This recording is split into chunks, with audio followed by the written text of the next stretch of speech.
Hello and welcome to Tomlin's Harmonica podcast, where I'll be hanging out with players and teachers and having conversations loosely based around harmonica. This week's guest is a versatile player on the diatonic and chromatic, and is comfortable playing many different musical genres, including, but not limited to, Irish folk, jazz, pop, and blues.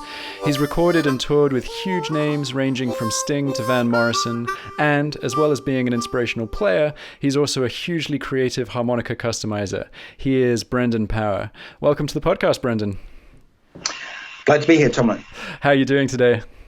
Yeah, pretty good.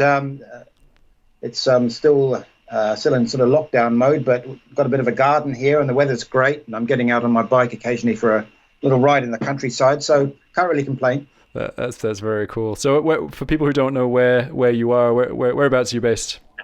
I'm in the southeast of England, in Canterbury, which is for anyone who funnily enough, I went to Canterbury University, and we got all these names that are based around this area in New Zealand. If you look at many colonial countries, like New Zealand, America, Canada, or whatever, you find a lot of place names from the British Isles, from Scotland. Actually, there's a strong Scottish area in New Zealand, which is down in the south of the South Island. Dunedin, the main city there. Apparently, that's the correct me if I'm wrong, but I'm pretty sure that's is it the Gaelic name for Edinburgh? It is indeed, yeah. Yeah, so Dunedin is the main area there, and there's a lot of very heavy Scottish influence down there. And so where I went to university, I grew up in the Nelson, at the top of the South Island, but I went to university in Canterbury University, and there's all these place names from where I ended up now. Christchurch is the main city there, and there's Christchurches everywhere here. So yeah, it's the long answer to a rambling answer to your question, but basically I'm in Canterbury in the UK. Yeah. Which is a very lovely part of the country, very picturesque. And you said you were getting out on your bike. I've been watching some of your biking and harmonica videos, which have been fun. It's I think that there are worse places to be stuck at the moment. Yes, there are. Yeah, very lucky. Basically, it's quite a small city. Have you been here at all? Or? I have, yeah, a couple of times. Yeah. So as you know, it's pretty small, mm-hmm. And the countryside and the woodlands are quite, very close to the city outskirts. So it only takes a few minutes on your bike to get out into, farmland or woodland. I think it might be down to things like the kings, like Henry VIII and all that sort of,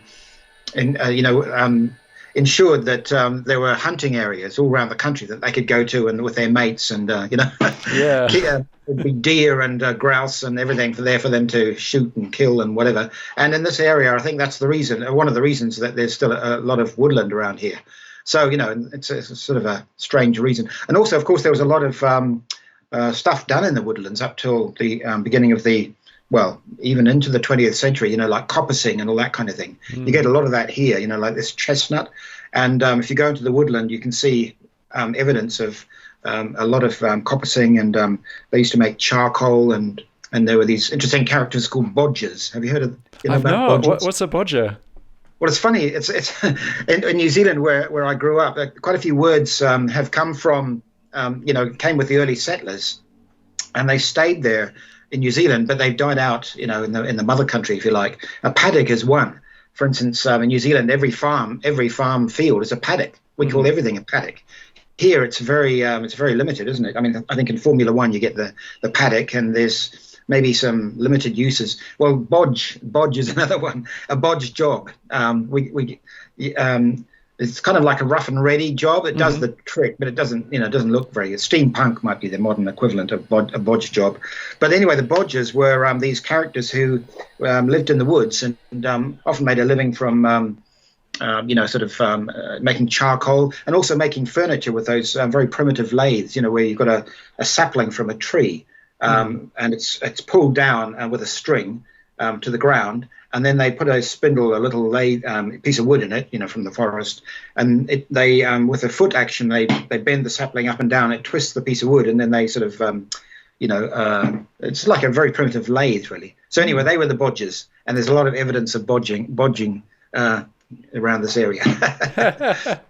That's very cool. I like the idea of people coming here for a harmonica podcast and learning about bodges. It's brilliant. Yeah. It's kind of exactly what I wanted from chatting to various people. Because I don't know about you, but I always find it quite fun when I go to kind of harmonica events. Which I'm really missing at the moment. But when people talk to you and they're surprised that you have other interests outside of harmonica, I'm like, but you're a harmonica person and you're supposed to just live and breathe harmonica. It's like, well, yeah, but other stuff too. What about yourself? I mean, if you don't mind, what are your other, what other interests are you got? I mean, you must be very busy with your school, because I know you've got heaps of students. You're putting out videos very on a regular basis. Yeah, so there's quite a lot of work with running the school, but I'm really fortunate that I have a couple of people helping me with that, including my wife. So it means that I do have time to do other things. What sort of stuff do they do?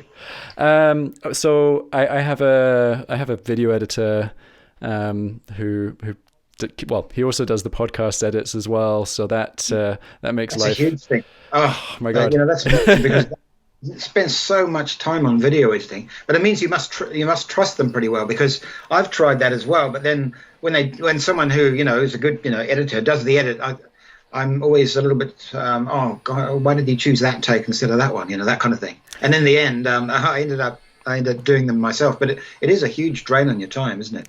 Yeah, it's a huge drain, but you're absolutely right. There's an adjustment period where you have to accept that it's going to take even longer, because you're kind of training someone up in what you want. Yeah. But it's totally worthwhile, because I mean I used to really enjoy video editing, but I realized that it was taking me away from practicing and putting together tuition material and all the things that kind of only I can do. Rather, video editing isn't something that makes me a better harmonica player or teacher. So yeah, I love Fergus so much. Sure. It's a good thing to do. And as I say, I've tried it, but I'm more of a, I don't know, more. Yeah. In the end, I end up doing it myself, because I think, I'm sort of always a bit dubious about whether I would have done a better job with that particular bit. But yeah, maybe it's just one of those things where you just got to accept how things come out, and then think, well, okay, maybe I could have done a slightly different job myself, but I'm saving hours and hours and hours of work. Yeah, absolutely. It's you got to accept that it might not be kind of exactly what you wanted, but if you can get it 80 to 90% of the way there, then that's pretty good. So I've got Fergus, and then I've got Leanne, who does a lot of the kind of administrative stuff that's really boring but really essential to making sure that students can get into access material and things, and kind of help with any issues on boring things like billing and stuff like that. So she's great. And then Jo, my wife, will help with kind of day-to-day, like practicalities of filming, and when we have workshops and things, she's the person running around making sure that everything's working as it should. Great. So yeah, it's brilliant. This is your main family income then? It is. Yeah. Great. Well done. Congratulations. Thank you. But I do other stuff, and like you, I love cycling, and I've been doing a lot more of it since lockdown. Because I don't know what it's like where you are, but cycling in Edinburgh is a little bit terrifying at the best of times, because you've got buses and trams and lots of traffic and a very small city. But since Corona, there are far fewer vehicles on the road, so it's actually really pleasant to cycle around the city. Where are you from originally? Because you're not from Edinburgh, obviously. No, I'm kind of from all over. So I was born in Kent, not too far from where you are, and then moved to Argentina, and then moved back to England, and then went to France for the biggest chunk of my schooling, and then moved up to Edinburgh.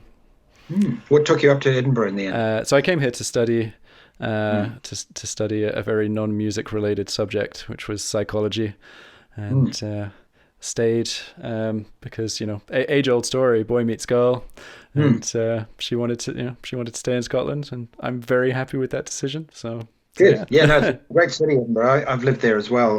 When I was in the Riverdance show, we were in Edinburgh for about 6 months, I think. It was our first extended run away from London, and it was great, really good. And also, I've played there over the years, and just the odd gig and here and there, and made quite a few good friends there. So yeah, it's a great place, great city. Yeah. I was actually kind of intrigued because I was going through your bio, and you kind of have the similar setup of quite a lot of movement from different countries, and you were born in Kenya, grew up in New Zealand, but you've been in the UK since the early 90s. Yes, about 92, I think. Yeah.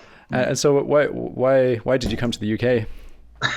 Same reason. I met an English woman. Funnily enough, she proposed to me after about 5 minutes of talking. Wow. So it's a bit of a long story there, but it was we ended up getting married in New Zealand. It was a bit of a green card, thing for her. She'd been there for a wee while and needed someone to marry fast in order to stay. But we became, it really worked out really well, and we were together about 16 years, not together now, but so that's a fairly good whack. But anyway, yeah, she'd been traveling around the world for many years, Southeast Asia, Australia, New Zealand, and she was kind of like hankering a bit to get back to the British Isles, and I was just ready to get out and see the world at that point, so it worked out quite well. So, but yeah, the same reason as you, a woman. I think it's pretty much the best reason to do most things. So it's a classic. Yeah. But yeah, so let's kind of get a little bit of the origin story of you playing music, because I think a lot of people picture really, really accomplished musicians as kind of starting, when they're barely able to walk, and being sort of child prodigies. And I don't think that you were a late starter, but you don't fall into that category. So what triggered it all? Yeah, no, I only picked up the harp when I was 20 years old, and I had no musical background at all. So it was just really, the classic someone dragged me along to a Sonny Terry concert, Sonny Terry and Brownie McCoy. So I'm pretty old now. I was born in 1956, and I went to see them in 1976, so I was 20. I think it was when I was at university in Canterbury University. They have this thing called orientation, which I think they have in most universities, where you have, at the beginning of the year, they have all these free events, and students can go to. And one of them was this concert, so there were two totally unknown, musicians, and I just went along because it was free, basically, with a friend, and was just utterly blown away by the, the sound of Sonny's harp. I've sort of told this story a few times, but I believe by that stage they just hated each other, with a passion, Sonny Terry and Brownie McGee. They had to stay together because it was their brand, it's like salt and pepper or gin and tonic, Sonny Terry and Brownie McGee. But they just, you could tell, they were on a very wide stage, one at each end, and they didn't talk to each other, but they sort of made the odd sort of snide comment about each other to the audience. And then Brownie would play tricks on Sonny. He'd start a song in a key that wasn't the usual one. Sonny would hunt around in his waist pack to find the right harp. As soon as he got it, Brownie would change key again. So all that kind of thing went on. But that was only a small part of it. When they were playing together, they had a great, incredible sound. And Sonny's harp playing just blew me away. So I went out and bought a harp the next day, and got started. But someone when I went to the record shop, they said I said like some harmonica music, and so they sold me a Bob Dylan record, which was great record, but the harmonica playing wasn't what I was what I was after. So I went back again and said, "You got some other stuff?" And I got a Sonny Boy Williamson double album, Sonny Rice Miller. Mm-hmm. This is my story. So that became my kind of like my Bible, I guess, or my I just listened to it incessantly and tried to figure out what was going on. So you 1976. There's no YouTube. It's probably quite difficult. I'm assuming it's quite difficult to find a harmonica teacher. Did you just kind of sit and work things out by ear? Was that the... Yeah, it's absolutely nothing around. And being in New Zealand, you're even further away from whatever sources of information there were. So, yeah, it was really on my own. And I started out playing the tongue roll method because, I could find out I could get a single note easier that way, just with this. So I started out for a whole year. I think I played the the roll tongue. But then after a period of time, I thought, I just couldn't get, all the effects that these guys were getting, and I thought I must be doing something wrong. So then I experimented and eventually ended up with the sort of lip pursing method, which seemed to do the job. So yeah, that was an example of within 5 minutes on YouTube you could find out. I could have saved myself a year right there. So that was the way it was then. But you had to just work out things out on your own. Yeah, it's funny the tongue roll embouchure. I've had quite a few students kind of come and sign up, and they kind of look at the first few lessons and be like, "Yeah, I've been playing for a couple of years, and I've always singled out notes by rolling my tongue. Is that going to be a problem?" And it's like, well, so far I'm yet to find someone who can do bending convincingly. I might be wrong. Have you come across people who can do other stuff with the tongue roll? I'll just experiment, right?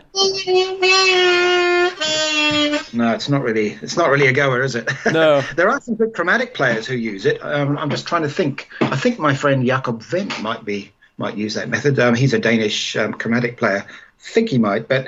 And I think there are one or two chromatic players who use it, but yeah, on diatonic, it's not going to work, is it? Mm-hmm. You need to be able to shape your jaw and also get the tongue slap effects and all that kind of thing. So do you do the kind of tongue blocked effects as well as lip purse stuff?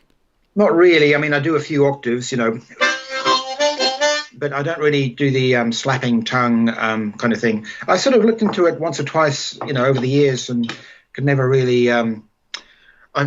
I mean, it's like you're going back to being a beginner status in some ways, and certainly in terms of getting single notes and clean lines. So, I just it just didn't suit me. I just didn't find it. I mean, I do appreciate good tongue block playing, in other people, but it never worked for me, and I'm happy enough with the lip pursing method. Yeah, it's such a difficult decision to make, especially kind of the further down the road you go. I mean, I did a workshop with David Barrett a couple of years ago, and that was the first time that I'd really gotten super excited about tongue blocking, and since then I've been kind of working on adding tongue blocking quite in quite a disciplined way. But it's so frustrating knowing all the things that would be quite easy to throw in, lip pursed, throwing in overblows and things in the middle octave that I just, so my big win from lockdown has been tongue blocking and overblowing the 6-hole, and it's horrible and squeaky and disgusting, but I think it's going to get cleaner and nicer. But I'm still not sure if I really want to dedicate that amount of time to, I don't know, it might end up being a hybrid player. It's a difficult decision. Yeah, I mean, there are, I mean, I think, many modern players, do swap between them. I mean, people like Howard Levy, I think Jason Ritchie does as well, swaps between the two. So, yeah, I think it's, theoretically a good thing to be able to do both. Yeah. But then again, a lot of people just are happy with one or the other. And, I don't know. My impression was that some dexterity and speed and might be compromised using tongue blocking, but I could be wrong. I mean, I think quite a few classical chromatic players use it, and they play fast and clean. So, yeah. I think the thing is that there's lots of received wisdom on both sides of, tongue blocking and lip pursing, and bit by bit with the internet we're coming across more and more people who completely throw that out of the window, and there is that thing of, oh well, tongue blocking, you can't get the articulation and the speed, but then someone pops up who's like, oh well, I can, and so we have to rethink everything. Sure. Which is kind of fun and exciting. Yeah, I mean, you can kind of relate it to guitar in a way. I mean, some people just play with a pick, which is almost like the equivalent of lip pursing. Other people use various finger style kind of things, which you could say is the equivalent of tongue blocking. And some guitarists use both. Some basically just do one or the other. So it's a similar thing to that. And you can't say, there's great players on each particular style, and there's some great players who do both. So, Yeah, the guitar is a great example, because I feel that harmonica players are sometimes a little bit more certain about what's right, whether it's lip pursing or tongue blocking, and guitarists, because I play guitar as well, and I feel like I've never had a plectrum user kind of come up to me and say, you shouldn't be finger picking, that's wrong. Quite often they're like, wow, that's really cool, I like that you're doing that. It's accepted as an alternative. I don't know if I get the feeling there's more of a kind of like a I don't know, what's the word, moral high ground, disapproval vibe coming from the tongue blockers than the lip pursers. I think it's the tongue blockers think, they're the ones who do it the right way, and everyone else does it, who does it wrong. And, I don't know if the lip pursers have the same kind of, there's quite the same kind of like feeling of brotherhood, or sort of, no. We're all in this together and we're against those tongue blockers. Yeah, so I think the tongue blockers, it's the traditional way, and it's the way, well, Little Walter did it or whatever. So I think there is more of that kind of thing coming from those guys, but whatever. Who cares? Yeah. Well, that's the thing. I'm with you. I really don't care. I find it interesting, and I think if you understand why you would do one or the other, that's the main thing. They're both valid. They're both useful. Yeah, it's kind of interesting. I mean, there are these things about tone, tongue blockers saying, well, you can't get a good tone, unless you do tongue blocking. But I don't really agree with that. I think a lot of it's how you shape your mouth, and you can get a nice tone with lip pursing as well. It's how you shape your mouth. I mean, if you've got a harp and you play, that sort of thin. If you play with a thin, small mouth, but if you open up your mouth, you can make a bigger sound. So it's I think you can, I don't think that tone thing really holds up. But certainly there's some effects you can get with tongue blocking that you definitely can't with lip pursing. Granted, all the nice little chording, ghost chording and slap tongue rhythm and stuff. That's a beautiful thing that I love to hear with good tongue blockers. Definitely. No, I totally agree on that.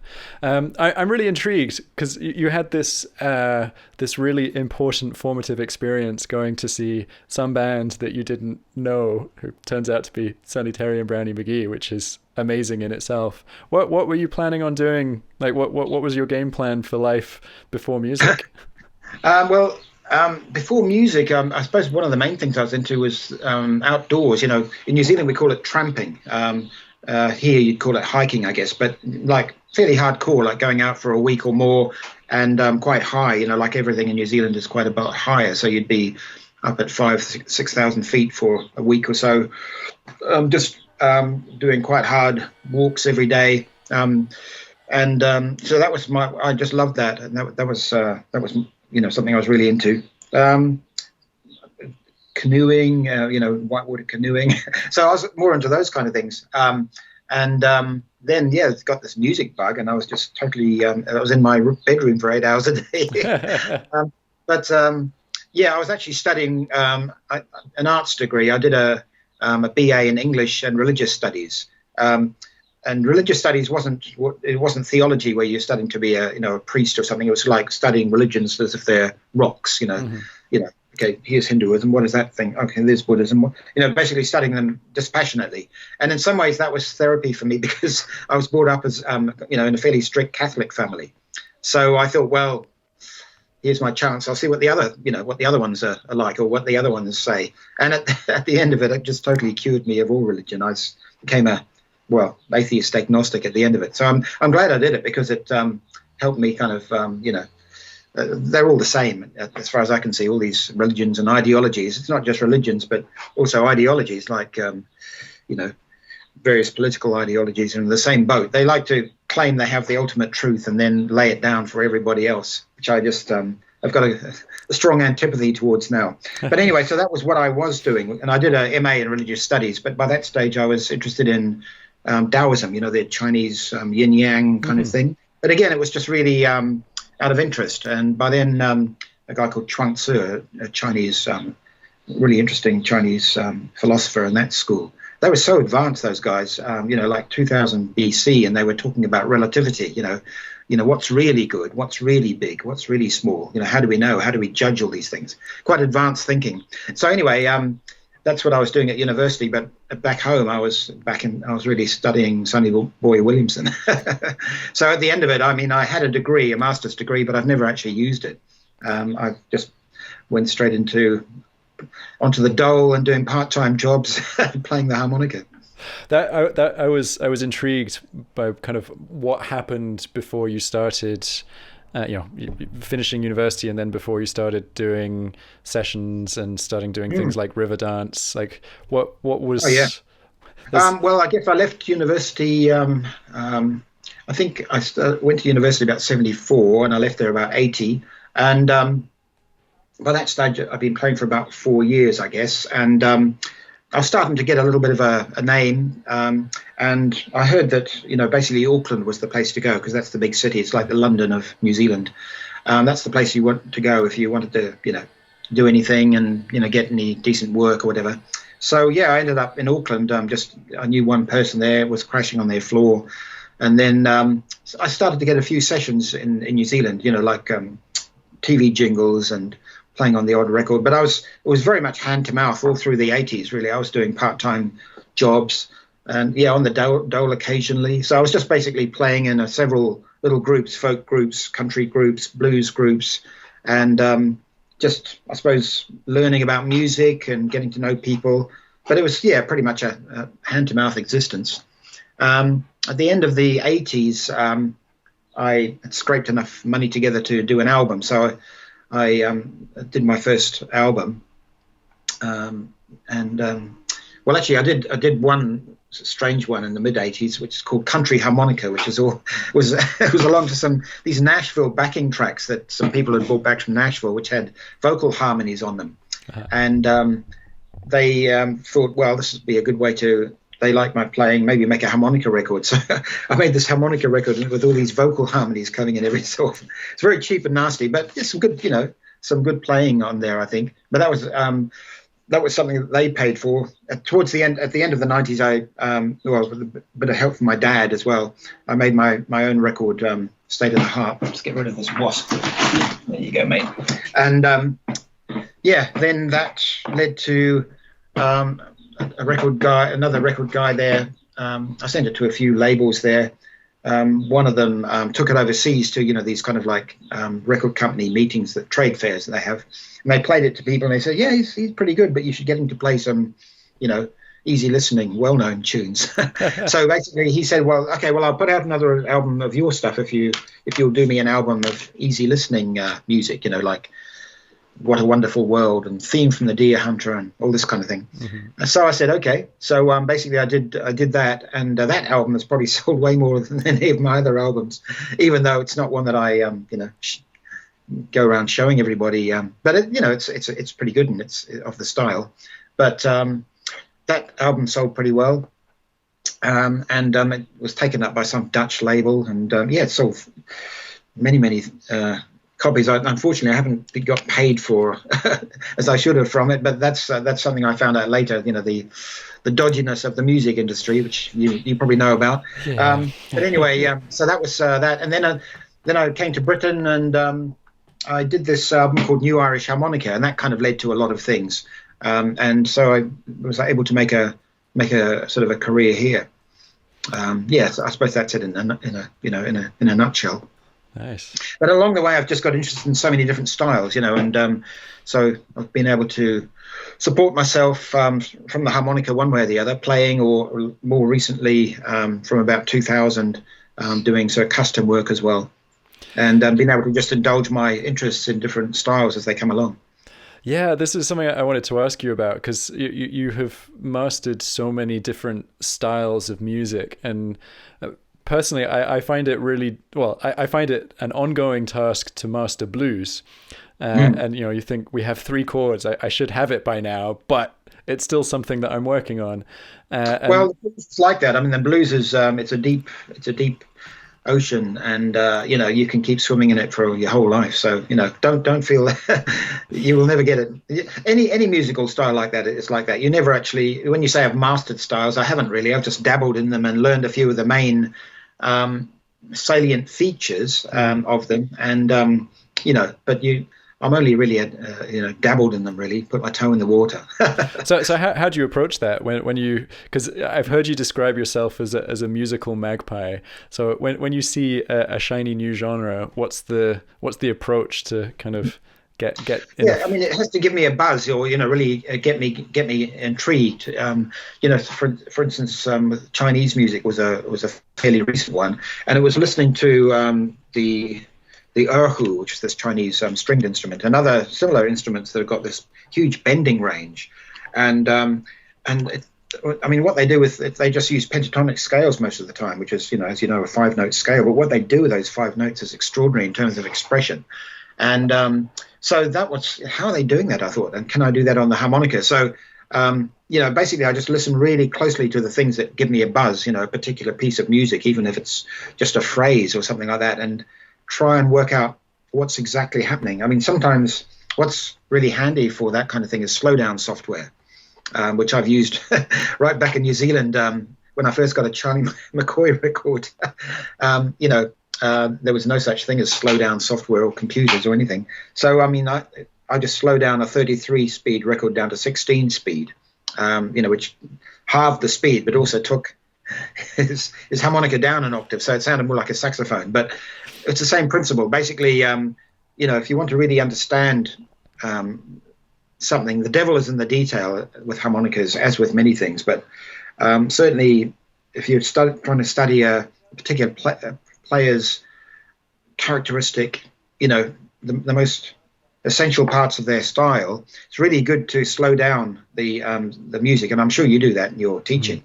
But it's something that I've always done. So slow it down, even to 50%, even 25%, just to kind of really hear all the nitty-gritty of what's exactly going on. And that can really help unlock, styles. And, for instance, in Irish music or Bulgarian music, where they're using very fast little decorations, just about every note's got some kind of little twiddle or twirl. They go by so fast. But when you get using the slowdown software, you can hear them, and hear exactly what notes being played and how long for and blah, blah, blah. So yeah, certainly that's something that I've done. I've sort of forgotten what the question was now. But anyway, whenever I do get into these things, I really delve down into the nitty gritty and the detail of them to try and work out what's going on. And then I often find I can't do it on harmonicas I've got. Mm-hmm. So luckily I've, got the skills and the kind of, I suppose, the know-how to work out if that's going there, that note's going there, then, and I can't do it on this harmonica, then I need to change those notes in order to get a sound like that. So that's what I do next, is try and make a harmonica that can get the authentic, characteristic elements, the main elements of the style that I'm interested in. That's something that I definitely wanted to quiz you about, because I started going through all of the different tunings and kind of harmonica variations that you've come up with, and there are just so many, and I kind of realized that this was sort of born out of a necessity when you're playing something and you're thinking, that note's missing. Where is it? So what was kind of the first change that you made to a harmonica, and why, why did you do it? Well, I started out as a diatonic player, and I think it was maybe after I heard Charlie McCoy, because I could hear that he was playing. By that stage, I'd figured out what second position was, and that took me a couple of years probably. I had no idea. But anyway, I'd finally figured it out, and had started to play along to some blues players. And then I heard Charlie McCoy, and he was playing in second position, but he was getting that major seventh sound in second position. I thought, what the hell's going on there? I figured out he must have changed that 5 draw. He must have tuned it up. And I thought, wow, that's interesting. So you can tune reeds. So I just, I'd always tinkered with things. My dad was a real, he was a brilliant sort of mechanic. He was an entomologist but his passion was his workshop at home. So I'd been around tools, and, I'd always fixed up my bikes and stuff. So actually tinkering with the harmonica came naturally. It was very easy, the very simple little elements. So I just figured out, all right, so scraped away at that 5 draw, it went up. That's what's going on. So basically that then led to, on that album, the Country Harmonica that I mentioned early, the mid-'80s, that's basically using a lot of those early ideas. It's got a raised 5 draw, and but I also, by that stage, I was hacking harps and making what I call stretch harps. It wasn't a 10-hole harp; it was an 11-hole harp. I figured out I didn't really like the reverse breathing pattern at the top end of Richter, so I chopped the reed plate at hole number 6 and moved it along 1 hole and put in another little reed there. Sliced out another reed from another harmonica, put it in there at hole 6. So hole 6 and hole 7 would be, say, the same note. On a C harp, 2 G notes, if you like. So then suddenly I could bend that B in hole number 7 draw. And then the top octave was sort of like the middle octave. But it meant that I had an extra a hole that I would have had to chop off. Like if I'd moved the draw reed plate. I'd moved the, let me just get this right. I'd moved the blow reed plate. Oh, God. Let me think this.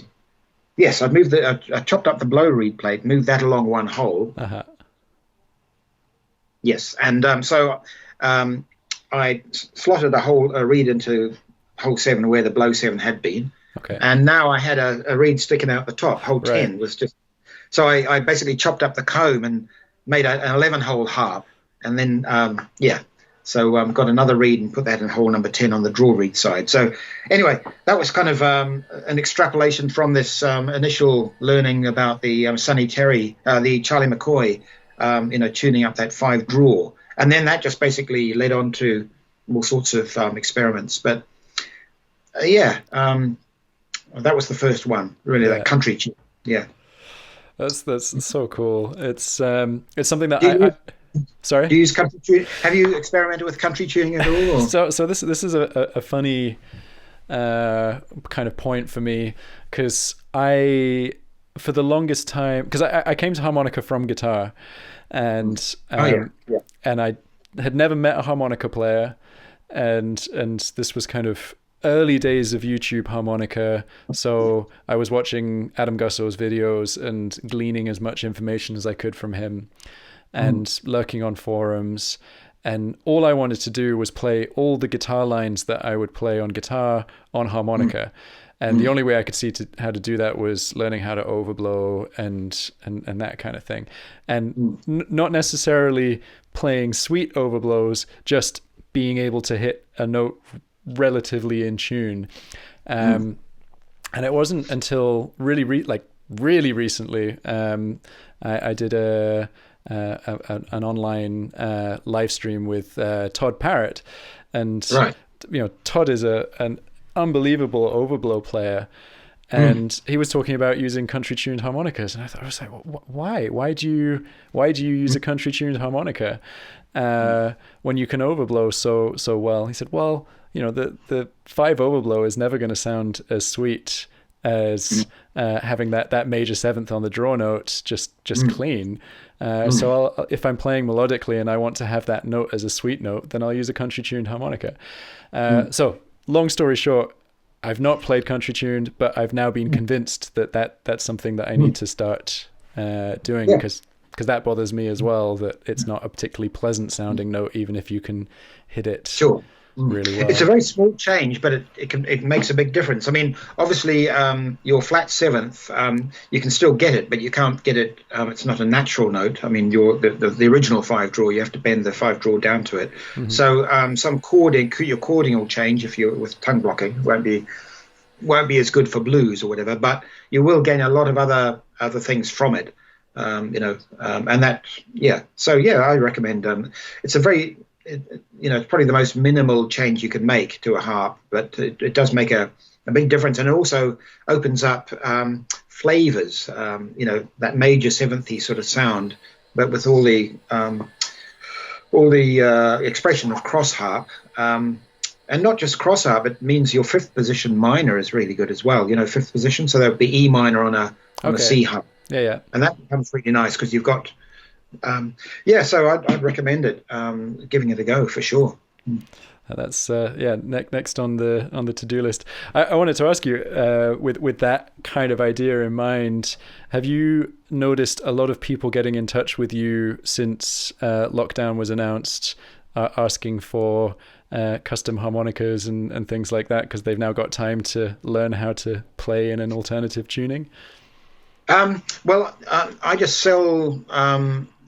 I've got sort of two strands with my little, I suppose, the business harmonica business. One is where some more kind of, I suppose, way out things are made here on my little workshop at home with 3D printing and all that kind of thing. That's now, I've sort of stopped a lot of that because I was getting someone in to do those kind of things, and they weren't, couldn't get them to come over. But I've also got another strand where I get things made in China. And I've got a business partner in Shanghai, a good friend of mine. And he basically, the harps are made at the factory, mostly by East Top, some by Kongsheng, and then sent to him in Shanghai. And then the orders come into me and he posts them out. So in that sense, if people have been wanting to try so-called custom harmonicas, they're essentially just custom-tuned harmonicas in power draw, power bender, and 2 or 3 other tunings. Then they can just basically buy them off the website. So that's been going fine. I mean, the sales have been similar to how they were before. But I don't really have anything to do with it directly. I came up with the tuning and worked with the factory in the initial stages to get the harps working well. And now basically the orders come in and they just get shipped out around the world, and I don't actually have any direct customer dealings about them.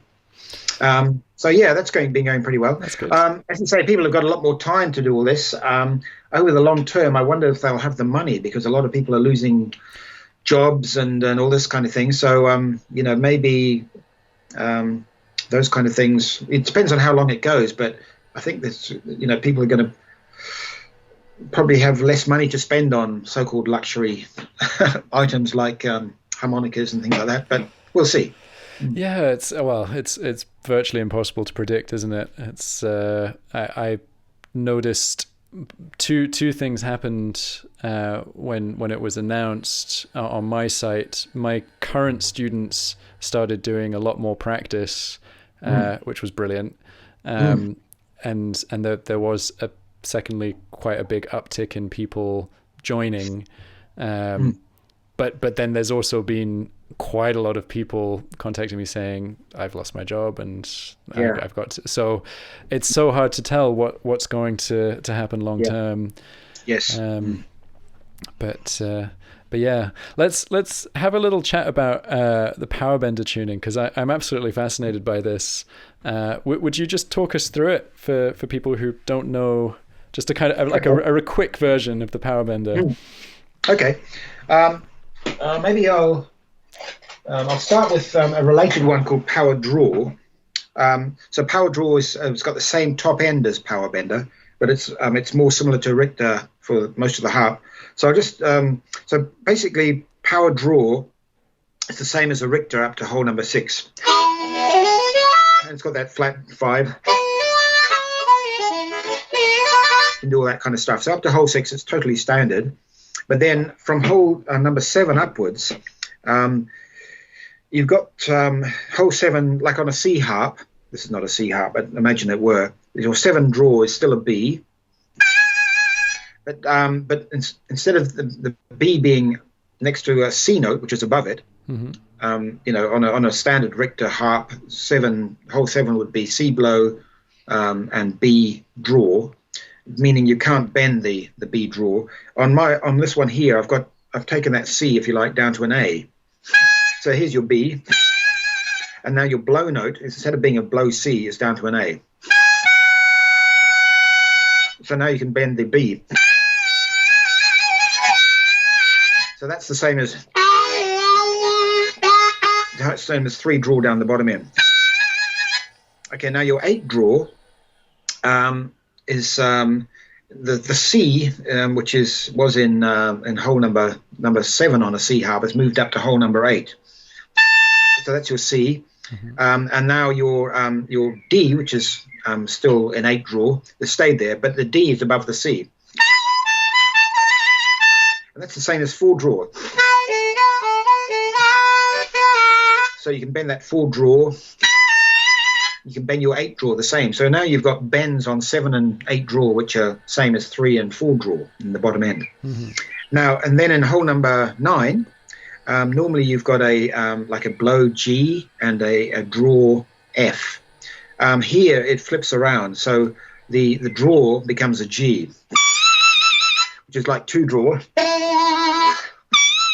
and your blow is the same as in 2 draw as well. So you can get a full bend.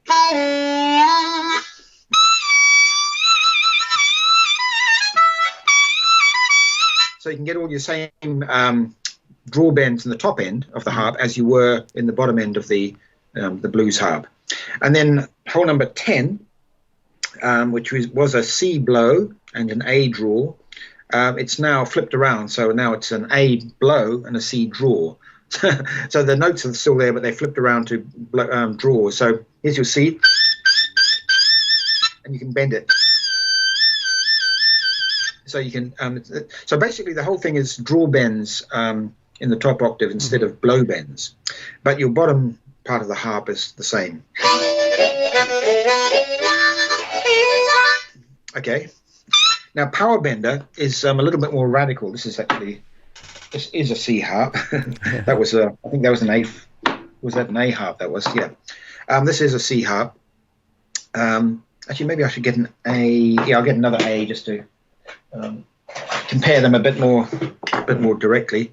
So that was an A harp. This is an A harp and power bender now. Now power bender changes earlier in the tuning. So holes 1, 2, 3, 4 are the same. Same. So your Richter bottom end stays the same, but on hole number 5 it changes. So on power blow it stays the same. On power bender it's, and now you can hear that's a different sound. But basically what was your 5 blow becomes a draw. And what was your 6 blow and Richter and power draw, which was a blow note, 6 blow becomes a draw note. So basically you've got your home note in cross harp is a draw note in the middle octave and a draw note in the top octave. So basically all your home notes in cross harp are draw notes, and which can be bent.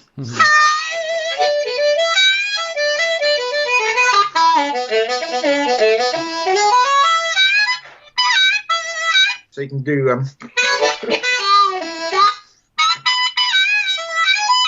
a lot of the same kind of riffs and licks in the top octave and sort of in the middle octave as you can down low. So power bender is the one. It's a more radical change, but it's the one that I personally prefer.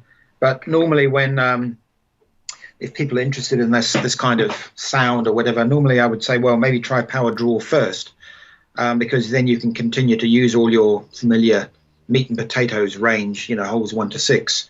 And then all you have to do is just adjust to the high draw bends in the top octave. Power bender is more of a commitment. You have to, abandon some of your mid octave stuff and relearn that. But the advantage is that you can get more chromatic. For instance, you don't need overblows in the middle octave anymore. So you got full blow, full bend, and then draw. Now your overblow on what was an overblow on hole 4 is now a draw bend on hole 5. And then you've got your flat 7th.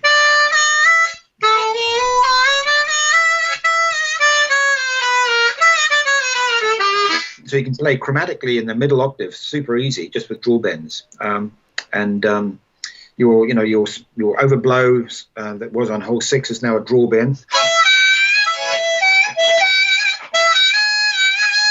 So you got that you don't have to overblow there at all. So a lot of your overblows and overdraws are just become draw bends on the power bender. So, that's kind of partly the rationale around it. And it means you can play in, different keys a lot more easily. For instance, say something like, Sweet Georgia Brown.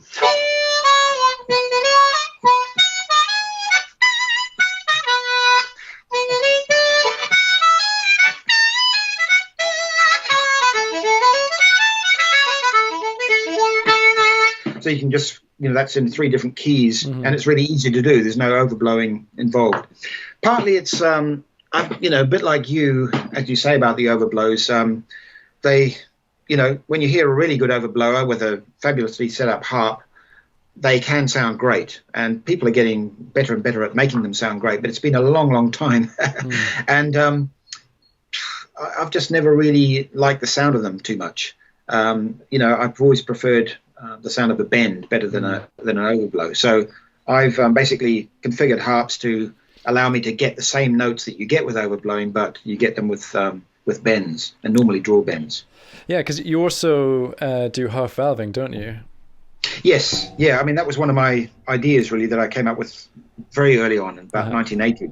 And so all my harps are half valved, which means I can't actually overblow on them anyway because it stops you doing that. But I don't really use the valves for bending so much. It's more for expression and flavor, on the blow notes. But you can bend on them. I mean, P.T. Gazelle uses them to get extra notes. Personally, if I have to play something more jazzy, I'd use a half valve chromatic.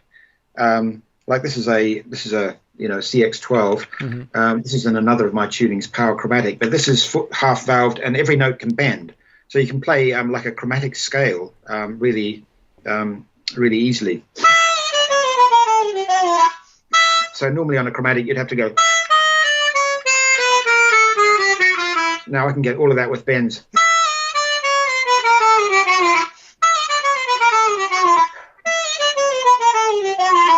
So it's a chromatic, but you can hear, I'm bending a lot on it.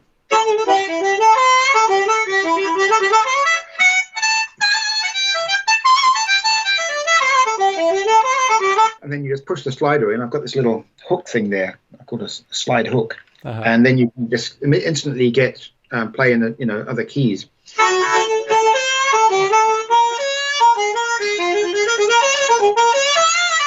So you can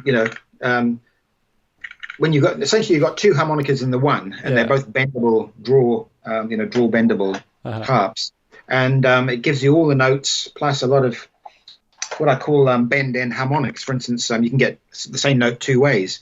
So on your 4 full draw, well, not full draw. This would be here's just a draw note, but I can get the same note by pushing the slide in.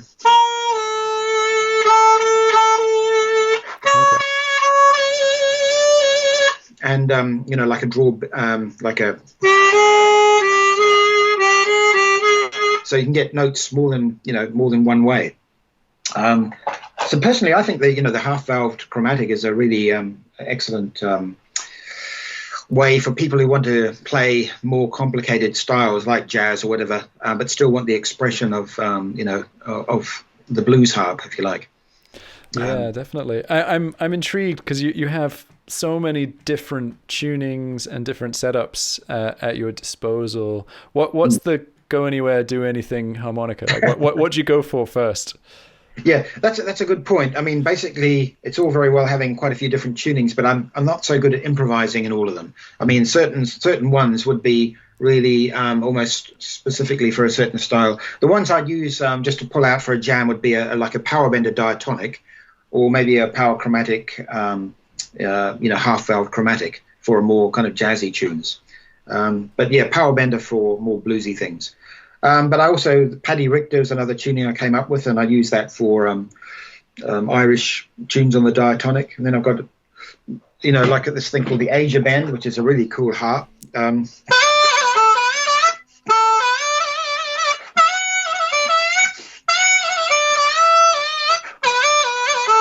So it's got really big bends. It's all draw, no blow notes, and but it's got really big bends on all the draw notes. But again, that's one that I couldn't really improvise on too well. I can I'd more learn a piece with a few variations and play it on that. But I love playing it, but I haven't.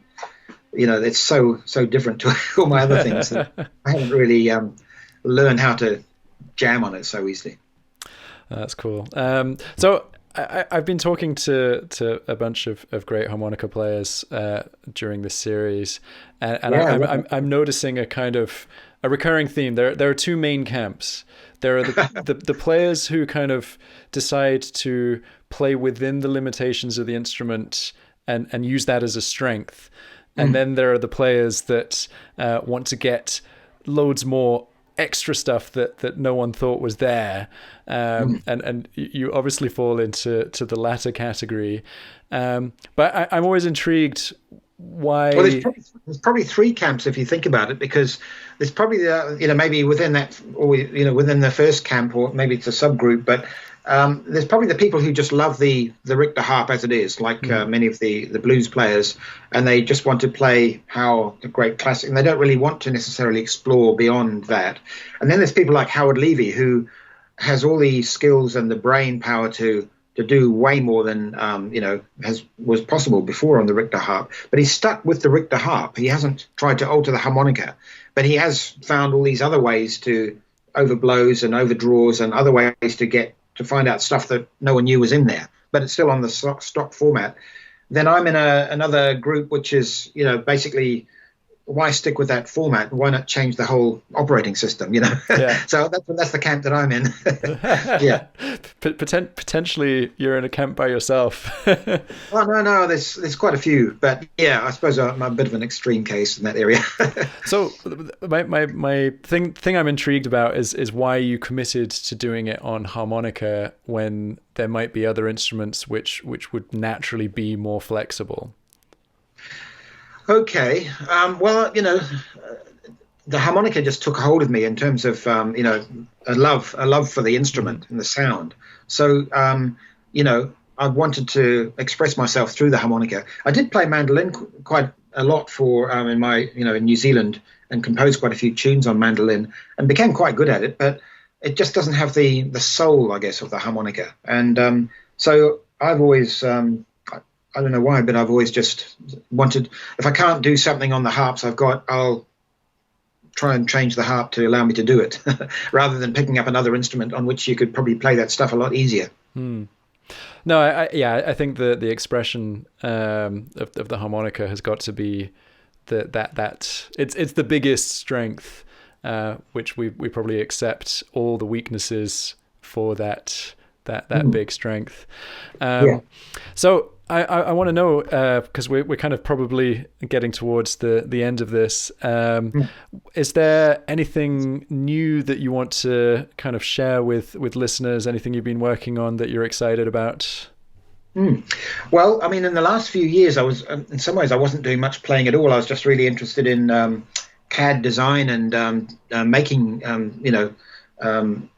these things, using 3D printers and all that. But in this, since really only the last few months, I've been, getting back into playing again, which is great. And I suppose one of the things that I've got intrigued with is pitch to MIDI conversion. I've got a little iPad there, and I've been exploring. There's an app on there called MIDI Guitar 2, which is designed for guitarists, but it will actually track your harmonica signal as well. And so I've been spending quite a bit of time exploring synth sounds and blending them with the harmonica. And I suppose it's an area that I've been putting quite a bit of being quite absorbed in recent months. It's not really anything to do with tunings, or types of harmonica. You can get the same things with any kind of harmonica. It's more just basically expanding a whole new range of sounds that can be triggered with your harmonica as the interface, if you like. If you turn off the harmonica and just have the synth sound, it doesn't sound like a harmonica at all. It can sound like anything, like an organ or a flute or whatever. There's some issues. It's not perfect yet. The tracking can be tricky, and you have to alter your playing style a little bit to make things work well. But it's a fascinating area, so that's what I've been spending quite a bit of time on recently. Very cool. And you've put together some lessons on Vimeo, haven't you, that people can download? Yeah, the videos are on YouTube as well. But if they want to get into the nitty gritty, I've started a little teaching website on Vimeo. It hasn't got many videos on it yet, but it's people can really, if they want to get into the details of it, the geeky ones, they can really go there. Very cool. Well, I'll include that in the show notes, and I've also included everything else you've mentioned in terms of weird and wacky tunings and cool instruments, and I really highly recommend that listeners go and check out Brendan's website, because there's just so much stuff that you start reading through it and you think, yeah, this is what's been missing from my life. I definitely need a double harmonica, or a sliding reed plate. I have lists and lists of things I want to quiz you about, so I might have to try and twist your arm to do a second episode at some point. I'd be glad to come on. Yeah. Oh, brilliant. Well, thank you so much for sharing your time with me today. It's been an absolute pleasure catching up with you, and hope to catch you soon. Take it easy. Likewise, Tom. Yeah, really good to chat. All the best. Cheers. Brilliant. Cheers. Bye. Thank you so much for listening to this episode of Tomlin's Harmonica Podcast. Don't forget to subscribe and leave a rating and review on your podcast player of choice. Join me next Monday for the next episode. Happy harping!